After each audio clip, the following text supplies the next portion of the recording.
Hey everybody, James Introcaso here. Before we start this episode of Tabletop Babble, I wanted to take a moment to let you know about one of our sponsors for this podcast. I'm talking about Audible. Audible is a leading provider of audiobooks, and they have got tons of titles. You can check them out right now at audibletrial.com/DSPN. That's audibletrial.com/DSPN, and you'll get a free audiobook and 1 month free of their amazing audiobook service.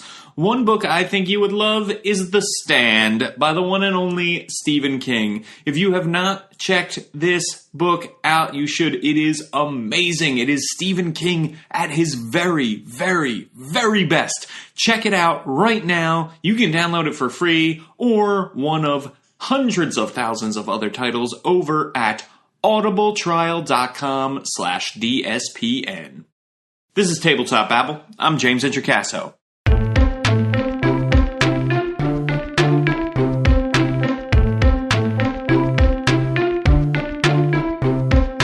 Today on the show, I am chatting with Michael Long. Michael is the founder of the 5th edition Dungeons & Dragons Facebook group that has over 100,000 community members and is just an amazing place to go talk D&D. He's also the co-founder of the Tribality website, which has amazing 5th edition content all over it, left and right.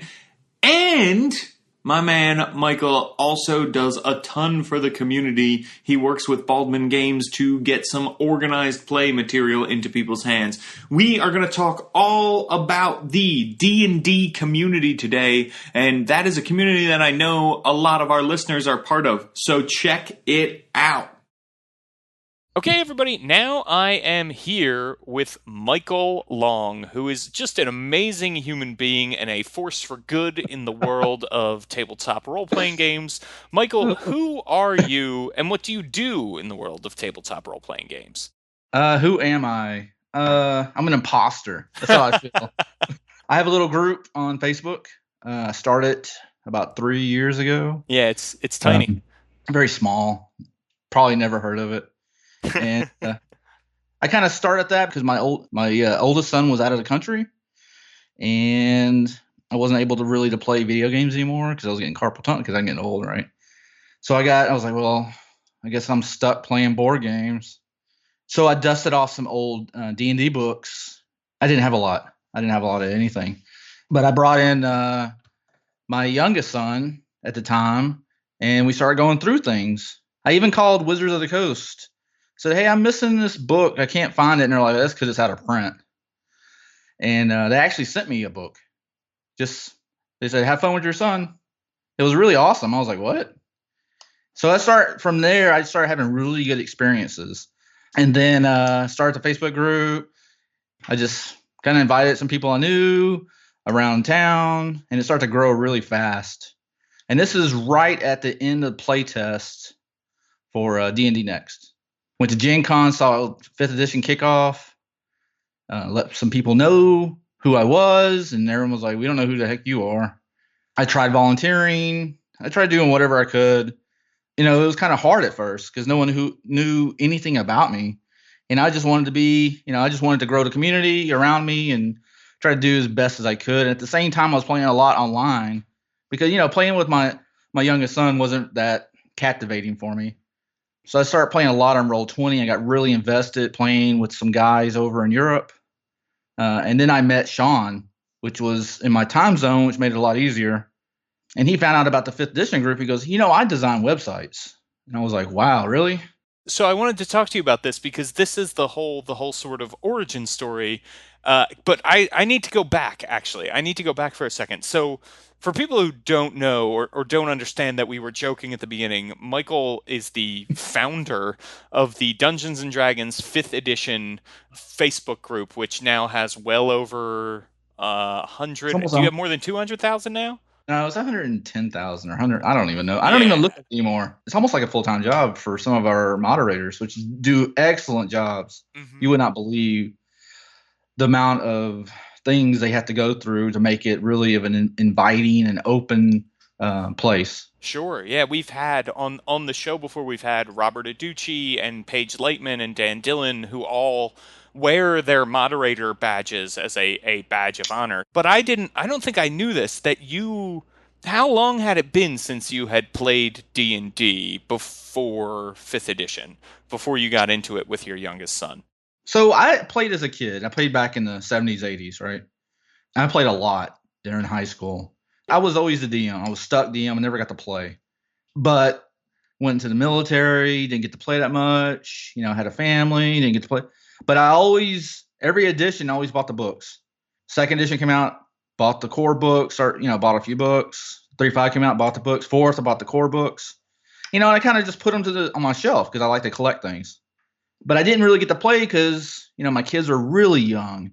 So it was mainly me just keeping up to speed with things, looking on the internet, and, keeping my mind fresh with what was going on with the community. But it all kicked off when I heard a podcast. I was kind of bored. Mm-hmm. I was doing a lot of traveling. I got a podcast I just looked at. I was like, I wonder what's going on with D&D. So I looked up, I had never really listened to podcasts before, which is funny, right? I just read and listened to music. And I started listening to a lot of talk radio. I was like, I want someone just to talk to me. I don't want to listen to mind-numbing music, right? I'm a nerd, so I like to learn things, Oh, yeah. Yeah, I mean, here we are chatting on a podcast, so you don't need to convince me or any of our listeners. They're in it with you, for sure. So I looked up a podcast, and it was Critical Hit. Major spoilers, Critical Hits, that they were running 4th edition. And the guy starts out, I've never played a role-playing game. Steven had never played a role-playing game, but he had a friend, Rodrigo, that was on their Major Spoilers podcast, because they would do major spoilers of comic books and things. He goes, teach me how to play. So they said, okay, we'll play 4th edition. And I started listening to it. And I was like, man, I really need to get into this. I really want to play. I was like, I'm going to go on Amazon and buy the 4th edition books. Because I collect, right? And I go on Amazon and said, hey, you already bought these, idiot. I had the books sitting on my shelf. And I went and looked, and I was like, yeah, I bought the 3-book little case that had all 3 books, DM Guide, Player's Handbook. Yeah, I remember that, yeah. And I went, I have it right here. So I started reading it, and I did not understand any of it. I was like, wow, this is really different from what I remember. So then I started going online and playing. So then 5th edition came out, and I had been playing 4th for so long, I could not wrap my head around it. I would go on Roll20. I was like, hey, can someone show me how to play this game? And it's really hard to find a game on Roll20. I don't know if you've ever tried, but it's kind of hard finding a new group, and because you're a stranger and you have to go through this, almost like finding a job. And it can be hard too, because you can find a group and then the group can meet twice and never meet again too, right? So it was just really hard. So I finally found some guys that would teach me, and I'm like, okay, I want to do this, and they're like, okay, roll that, okay. Well, what now? And they're like, oh, you're done. I'm like, what? So 5th was so easy. I really got into it. Really heavy. So then you decided to get more involved in the community. You wanted to start a Facebook group. No one had claimed the name Dungeons and Dragons 5th edition, because I still remember when it came out, they weren't sure. They hadn't officially said we're going to call this 5th edition. They had sort of said, well, we'll just call it Dungeons and Dragons, or maybe we won't name the edition. We'll give it some other name. You were successful, right? Because you scooped up that name, knowing that they would probably call it that, which was correct. Well, there was another group on Facebook. It was a D&D Next group or the Next edition or something. Everyone on there was like, hey, you need to rename this the 5th edition, because we know it's going to be 5th edition. And I'm on there. I'm like, I really don't like how this group is being run. I hated it. It was very controlling. People couldn't really say anything. So I was like, look, I'm going to have a fun group, inclusive. Just can't be a Nazi or anything like that. Just can't be a really bad person. What a good rule to have for a social networking site, that you can't be a Nazi to join. You would not believe the things we have seen. You would not believe how terrible the internet is. No, it's true. It's true, because and don't get me started, but obviously some social media sites are fine with Nazis, and that's not okay. But we're talking about D&D, and that's one of the things I really love. It's a huge community that I think you all allow some very interesting posts about within the world of the game, religion, or some tough questions about, hey, how would you handle this difficult player at a table, or this DM who did this thing I don't agree with. You allow those questions and those discussions to happen, and your moderators are there making sure that the chat works out and everything. But people are allowed to have opinions and intelligent discussion, and it facilitates some really nice debate. So it's surprising to me to learn that, like, I just figured you had been in D&D the whole time, and it sounds like you were, but that you weren't really playing until the fourth era. You had sort of taken a break, which I think a lot of people do. So tell me, you were on the cusp of this. You are Oh yeah, also one of the yep. co-founders of the website Tribality, which, if our listeners don't know it, Tribality is one of the best places to get fifth edition D&D advice and expanded character options. And it's not just fifth edition D&D now too. There's lots of awesome stuff going on over there, but it is mainly sort of 5e as far as the mechanics and things go. It's just an amazing site, and it launched around the same time I launched my site, World Builder Blog. And I remember thinking, like, whoa, who are these guys? They have their stuff together. Like, I gotta up my game. These guys are Uh, amazing. So sort of it's, walk me through how you developed that with Sean. I'm sorry I cut off your story earlier. I had to build it up some more, right? Because it's not that exciting. Um, I think it's pretty exciting. so I found Sean online, and he is a really tremendous dungeon master. He puts a lot of time, and I was actually getting to play now. I was like, oh, I get to play and act like a nut. And it was, oh, Michael's gonna do this. Okay, here it comes. I was like, I got this great idea. So we would discuss the game, off game night. It's like, I want to try this, and he would say yes or no. And so we were really getting into it. And he found out that I was running this little Facebook group, and it was growing really fast. And Sean said, hey, because I was putting out a lot of free stuff. I was writing things, just my crazy ideas, putting together little PDFs and throwing it out there. And he goes, how about I just give you a website? He goes, hey, you ever play around with writing on websites and use WordPress? And I was like, what are you talking about, Word for Microsoft? He goes, no, WordPress. I was like, nope, I can figure it out, though. I'm a pretty smart guy. And he goes, here's a website that's just sitting there. It's called Tribality. I put some things on there for Dungeons & Dragons and stuff, but you can play around with WordPress, and then we'll set you up with the website. He gave me the access. He goes, play around with it, but don't worry, because we'll start fresh with whatever the new website was going to be called. And I can't remember what it was going to be. One of those names for a tavern kind of thing, if that makes. And he was going to get some art. Sure, yeah. And so I start playing around with it. I start sharing the links on Facebook immediately. I was like, hey, read this. And he was like, Mike, you are so all right, let's go with it then. So I was writing an art. I tried to push many articles as I could, and as much ideas as I could out on WordPress, and testing the limits and taking pictures and just writing just stuff my ideas, right? It was like a feedback loop. People were getting on Facebook, go on Tribality, come back with their critiques, and I started getting a little bit better. And then Sean's like, man, you are gonna burn out, and I did really. I started doing a lot too much. I started doing a lot, and he said, I know someone that we can add on, and it was Rich Howard. So we go to Rich. He had his own small website that he was doing the same thing. He had a WordPress website, and he put his articles out there, but it wasn't a lot of traffic. And I think the really key factor was Sean, because he understood how the internet works. He understood SEO and all those things, and he built a website to generate traffic and people to see it. And so Rich got on, and then J.M. Perkins got on, and then we had some other friends, and Brandis got on, and it really just took off. It just went crazy. But with WordPress, there's a lot of things you can't present in a very clean style.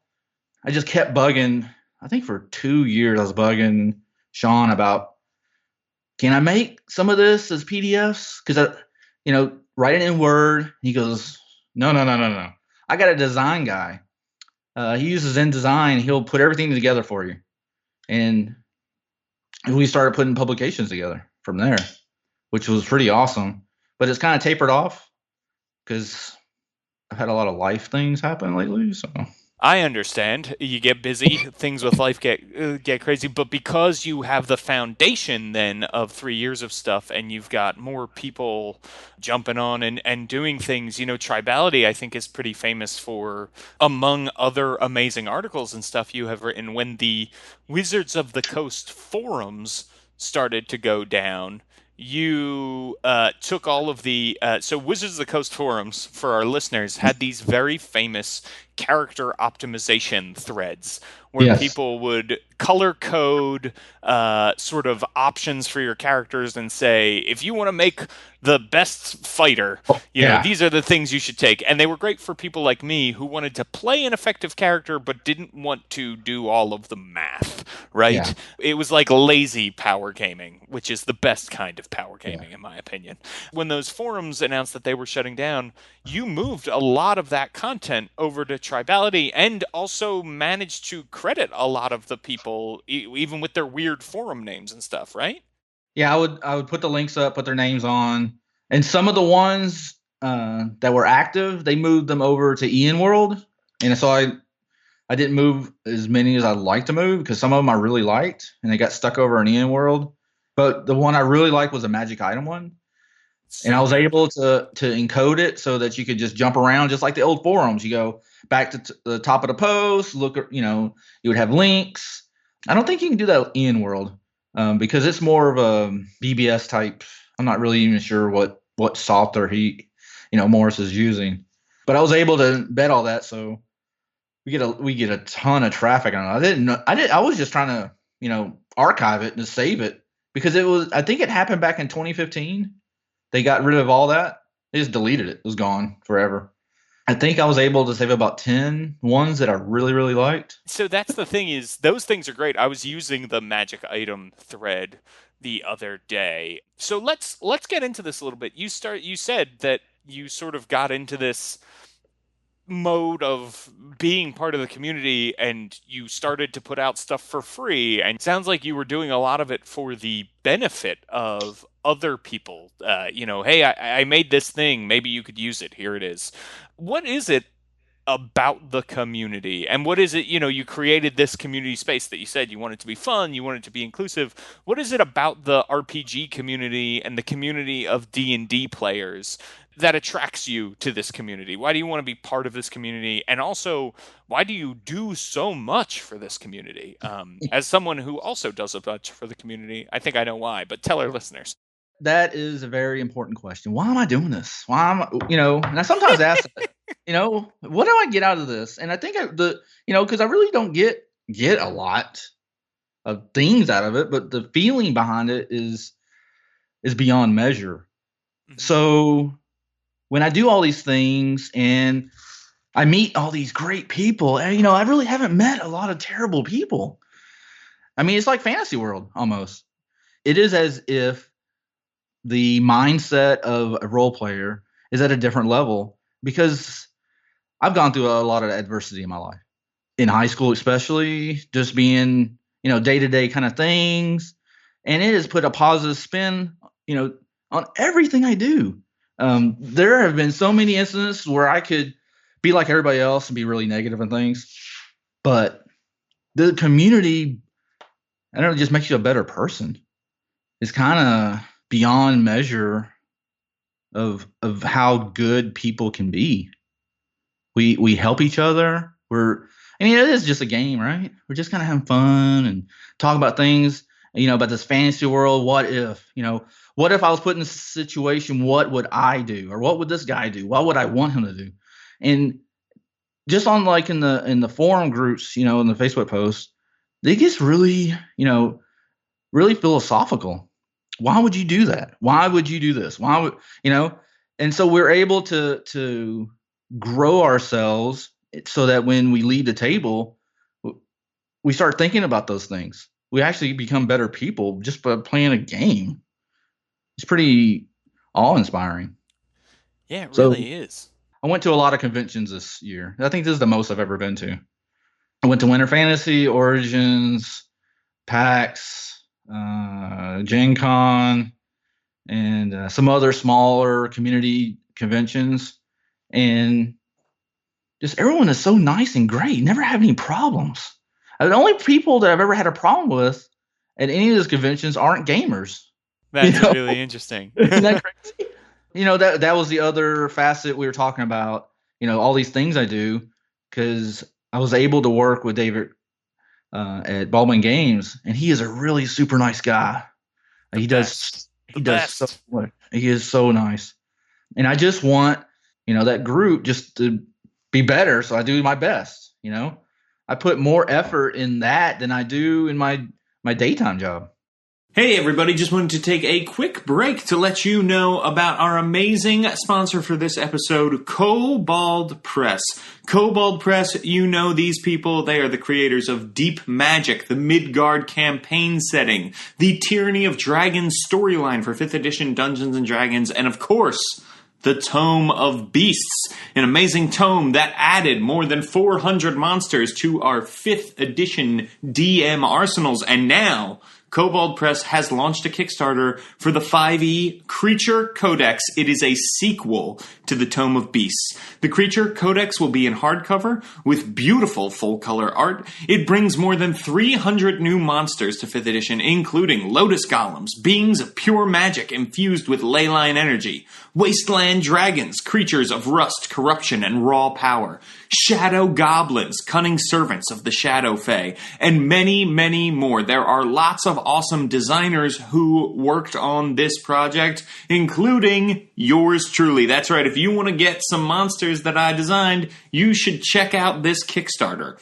If you contribute to the Kickstarter, you have a chance to submit your own monster for possible publication. All you need to do is contribute. It will be an open call for anyone who participates in the Kickstarter. High-level backers can commission Kobold Press to design and illustrate their monster idea outright. In addition to the Codex, the Kickstarter will fund the creation of monster pawns, encounter maps, and more. Go to Kickstarter right now and search for Kobold Press or the Creature Codex, or head on over to Don'tSplitThePodcastNetwork.com and click on the Kobold Press banner over on the left-hand side to get contributing. This is going to be huge. You are going to want to do this. Check it out. All right, back to the show. Let's talk a little bit, and I definitely know that feeling well, and I think there are a lot of amazing, awesome, great people in this community. I've made so many friends by getting more and more involved. Is that one of the things that drove you to want to go to conventions, that you wanted to sort of meet more people in the flesh, in person, and say, hey, you're great. I like your stuff. Yeah. So I think my first convention, I just played games. I felt when I look back, I was just like a user, just buy tickets, play games, get the most that I could out of it. I was a taker. I shouldn't say user. I was a taker. Take. And I compare that to my last Gen Con. I didn't buy any tickets. I just walked around talking to people. Crazy. I just, any game was because I got invited to it. Hey, do you want to play? And I was like, sure. But I didn't set up a schedule. I just went, and I would go down to the D&D room, see if anybody needed help, give directions, help. Just help. And I did as much running around as I did my first one.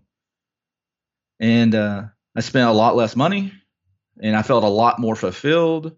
Is that how you got involved with Baldwin Games? Were you like, I'm not doing enough, so I should probably also work my tail off when I go to conventions? Like, Is that how you got involved with Dave Chris at Baldwin? And Baldwin, we should mention for listeners who don't know, runs a lot of the organized play at conventions. They do a ton of organized play for Wizards of the Coast, and they also work with other companies, and I know they help Rob Schwalb and others get organized at conventions. Yep. So there was a call out for, because I had volunteered for Adventure League as being a local coordinator online, because I did a lot of Roll20 games. And so I said, hey, this is a good fit. So I tried that out, and they're like, okay, come on. So David Russell was the regional coordinator for online gaming. I was a Roll20 guy. And we had a fantasy grounds. We had some other guys doing other things for all the online gaming for Adventure League. Because at first, online gaming wasn't really allowed like it is now. It's crazy now. But, you look back and it's like, what happened? First go at the rules is very controlling, there was a lot of rules. And they have reduced a lot of the initial type buy-in for Adventure League. They reduce a lot of that, and they do a great job. All the current administrators in Adventure League, they go above and beyond everything. They implement a really great program. So I was the local coordinator for online gaming, and this call came out to help with conventions. I was like, well, I go to conventions. I can help do that. And it was for social media and all the online kind of stuff. And I was like, well, that's a perfect fit. So David came along and said, hey, you want to do this? I was like, he goes, it doesn't pay any money. I was like, I don't care. I'm not in it. I have compensation, all that kind of stuff. I don't have a problem with. And I think that's fortunate for me because I can volunteer a lot of my time. Absolutely. I'm able to take a weekend off, fly. And it was really cool because I get to go to a lot of cool, really nice places. I got to go to Philadelphia, just get on a plane and go. Get on a plane and go to Seattle, go to the PAX, or just go to Indianapolis or Fort Wayne or any other conventions that he's doing. So he goes, do you want to do this? And I was like, sure, let me do this. And it's been very interesting. I get to see a lot of behind the scene things that I didn't realize were going on because as a front end user, because that's what I started as, just a user, you want the great experience and you don't want any problems. And you really don't realize how much hard work these guys do. For a weekend convention, they're working all year round, putting adventures together, planning, getting their volunteers, and people dropping out constantly, problems with the hotel room, just every kind of problem you can ever imagine with just getting some people to run games for other people.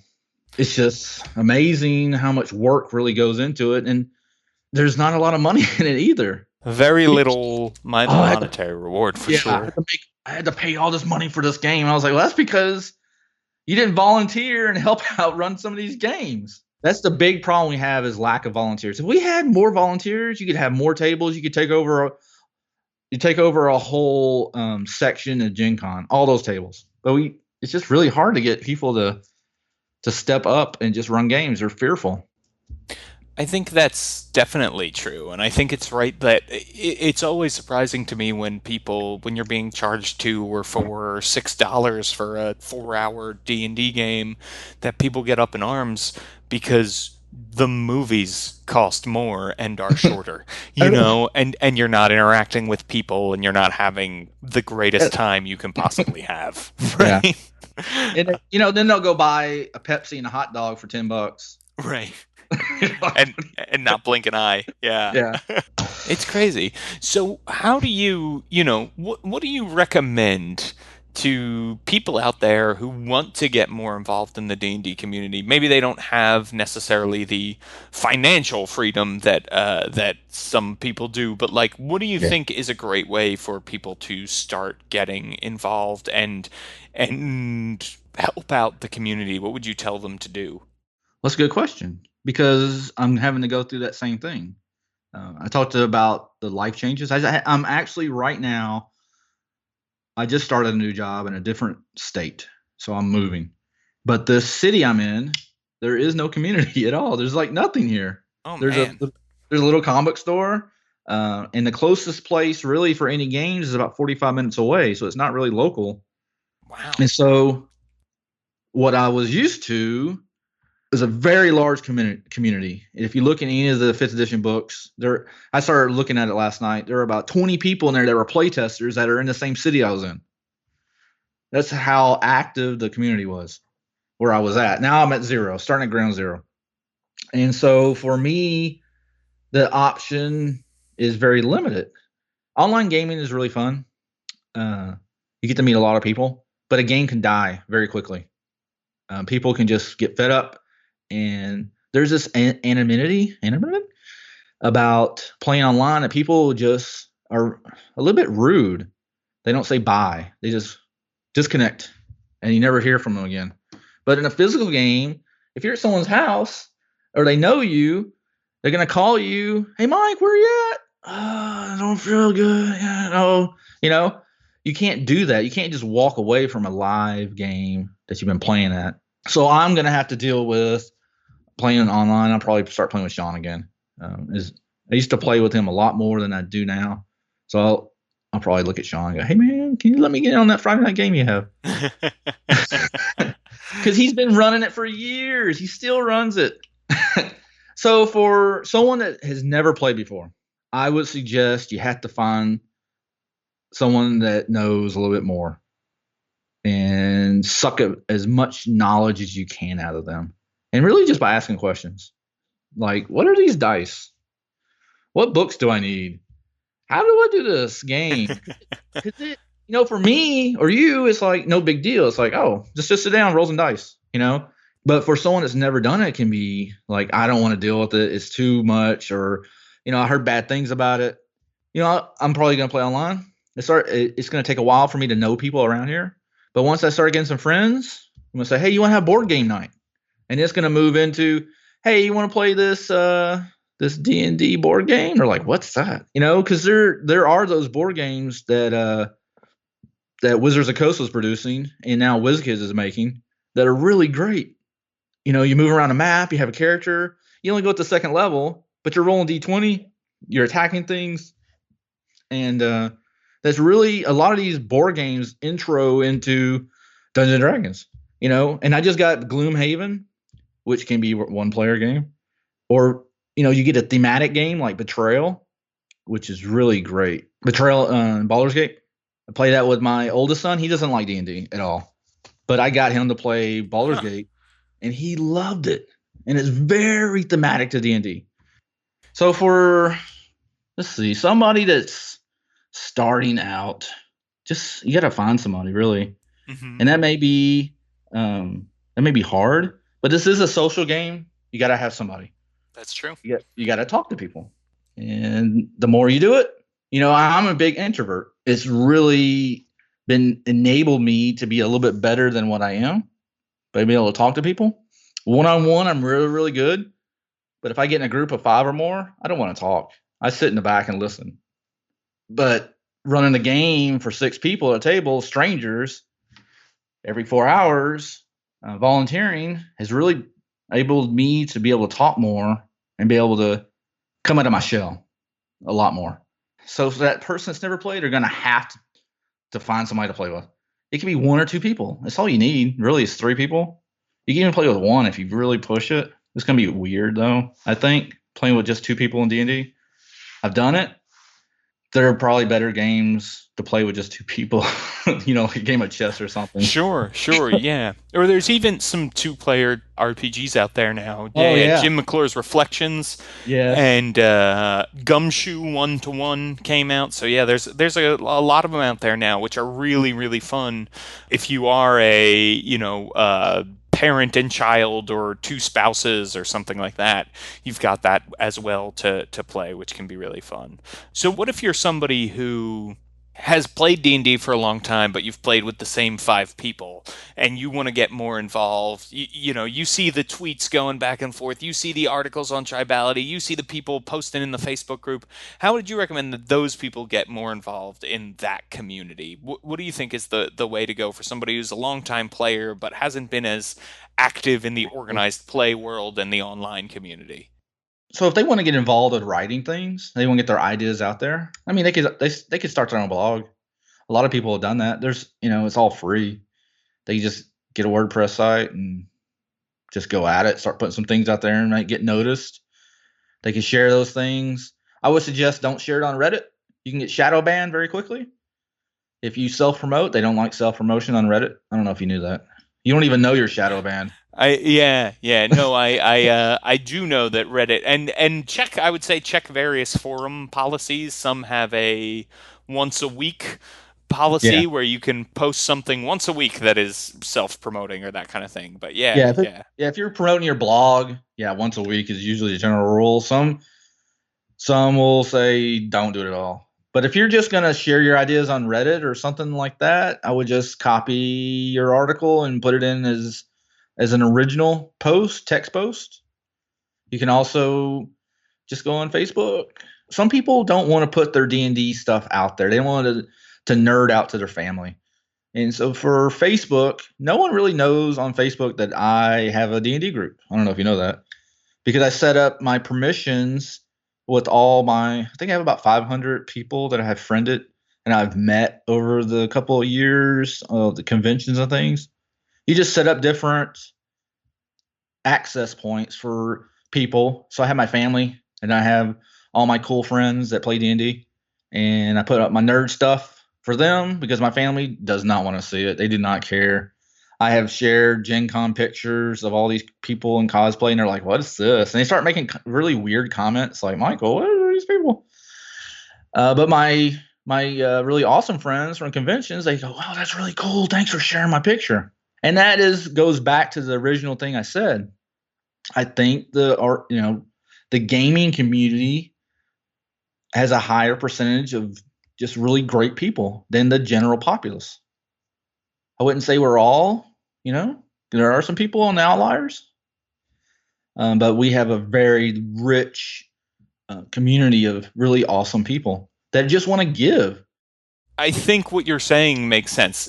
Building a positive community is a really, really hard thing to do, especially on the internet, as I am sure you know better than I do because Yeah. of this massive, massive group you've created on Facebook. What do you think is a way then for people who are involved in the community?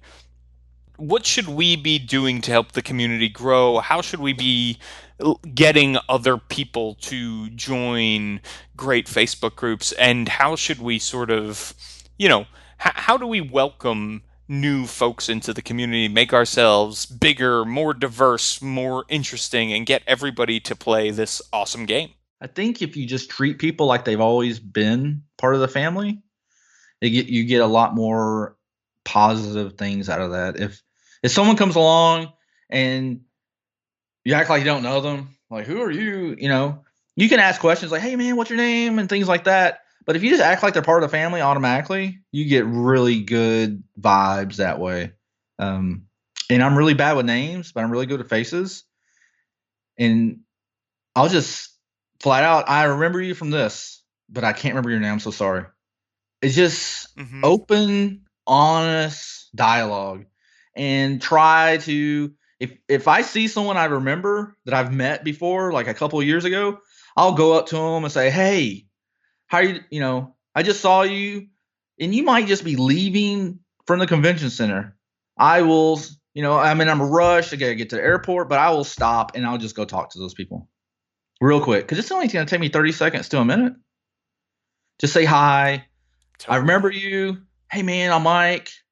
For me, I think just being open and honest and just communicating and talking to people is the best thing you do because it is a social game. And you'll gain so much by just talking. And I am always disappointed myself when I go back and review some of the things I've done. Like, oh, I forgot to take a picture with this person. I don't have pictures. I shook their hand though, but I should have done more. I should have talked longer. And I know so many people now, it's really hard for me to do. And I was that person at when because I came back, right? I was a long lost soul from playing D&D in the 80s. And I had to start fresh. I didn't know anybody.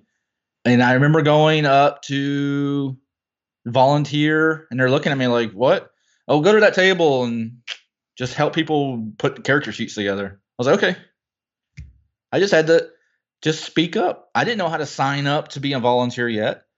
I just went and asked, and they put me to work pretty fast. That's really cool. I love that attitude too of, just be friendly, be personable, right? Hey, I got a story. You like stories, right? I love stories. I can't tell you everything in the story because I don't know who will hear this. So I went to a convention, and I had something that really happened that was really negative and bad. And I walked away from that saying, I am not going to focus on that negative thing that happened. And it was like day 2 of the convention. I am going to focus on everything positive that has happened to me. And I start thinking, and tomorrow, I'm going to go thank those people that gave me a positive experience. The next day, I woke up super early, got in the lift, showed up at the convention center, and I went and found those people that were working in the convention center, and I thanked each one of them, and I asked if I could take a picture with them. Took pictures. I said, thank you. And I took my phone out with my notes. I was like, can I get your name? So I got their names. And I felt really good because the night before something really bad happened. It was really negative, and it was something I didn't want to happen. And it wasn't my fault. It was someone else's. So anyway, so I said, Nick, tomorrow I'm going to look for positivity because this person gave me a bad experience. I'm going to look for everyone that gave me a good experience. And right now I can just remember those smiling faces when I went and talked to those people. Those bright faces outshined everything. And it was the best thing I ever did. And it was really good that I did that because I then took that and wrote the company. And you're talking about karma. It was the smartest, best thing I did. And you would not believe the great outcome that came out of that. I can't tell you exactly what happened, but it was so tremendous. So I think just being positive and looking for the good things, you can use that through all the things in your life. That's really good, and I think that's a really, really, really good note to sort of end on here, because I think that sums you up in a big way. I see you as a very positive person, and I also, what the other thing is, I feel like you understand. To get into the diversity conversation a little bit, don't want to get too far down that road because you and I are both, white dudes. But Yeah. I think the fact that seem to understand that hey, this is a hobby that's dominated by people who look and think like straight white dudes, and Yeah. I will, because we then are really everywhere, but in particular in this community in a position of power, you go out of your way then to be friendly, to make people feel comfortable, so that other people who do not look, sound, or think like us also feel welcome. And I see that come through in the 5th edition Dungeons and Dragons Facebook group, in a big, big way. And so I think that positivity goes a long, long way towards inclusivity too. And I just wanted to thank you for that.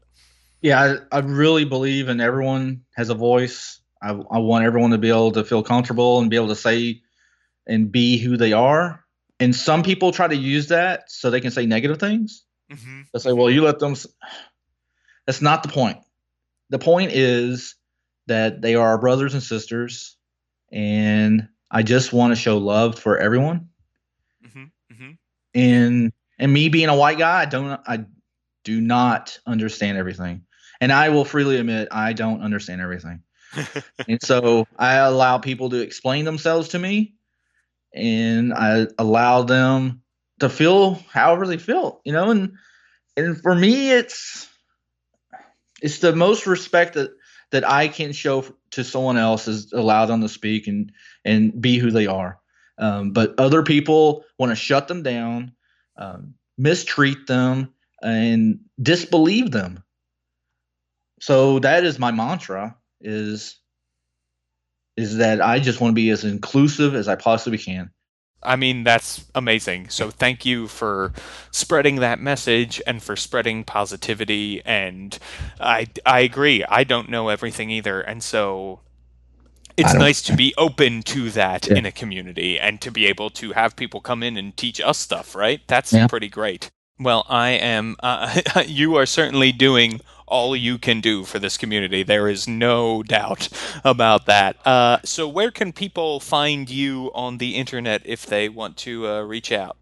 They could email, if they want to send me something they'd like to see on Tribality, they could email me at michael@tribality.com. And I put things up a lot. Lately, this last month has been really rough on me. So if I have not responded to you, please don't get mad at me.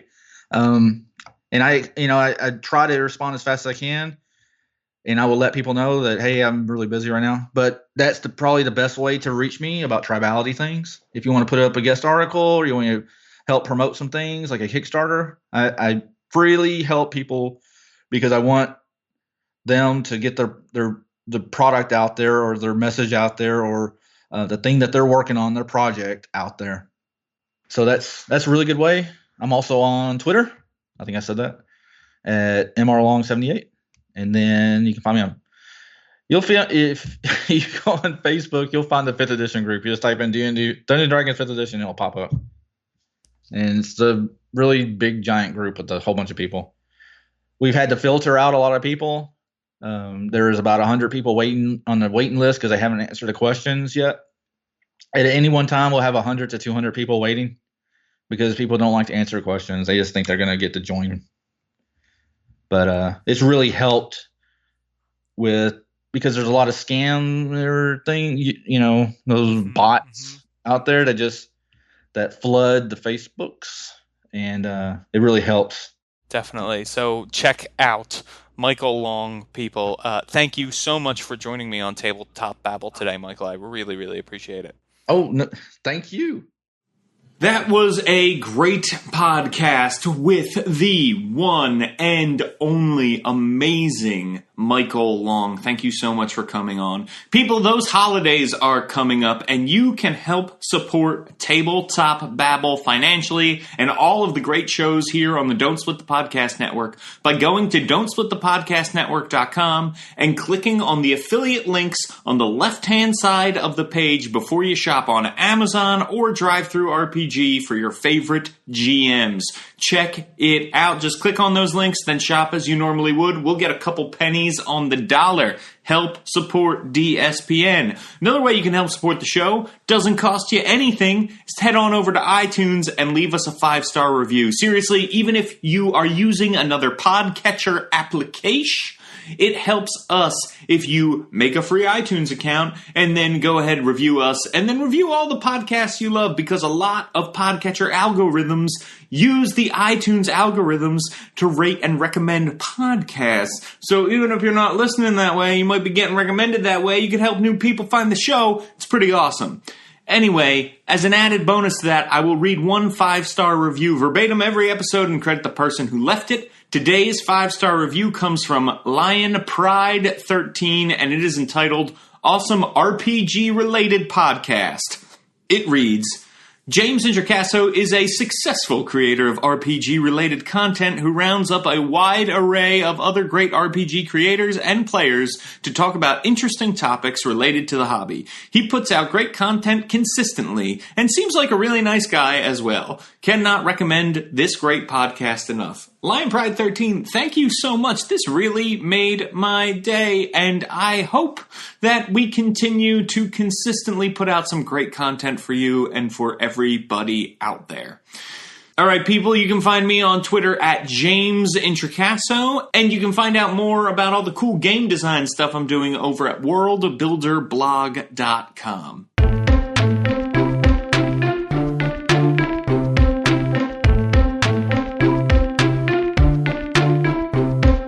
Tabletop Babble is a show on the Don't Split the Podcast Network, thanks to Rudy Basso for founding it with me.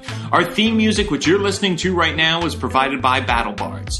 Remember that RPGs are like sex. You can easily get a paper cut if you're not licking your fingers in between page turns. Party 13, let's suit up for adventure.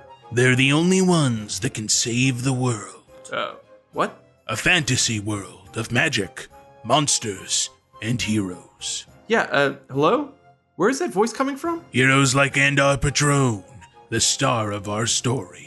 Yeah, that's me, but what are you talking about? Oh, sorry. We're in a promo for your podcast. Did nobody tell you? What? Your podcast. Have Spellbook Will Travel? Have Spellbook? It's a scripted fantasy comedy audio drama based on the creator's experiences playing tabletop games. To be honest, that sounds pretty boring.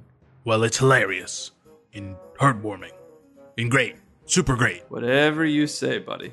Have Spellbook will travel on the Don't Split the Podcast network. Start the adventure at havespellbook.com or wherever podcasts are available for free.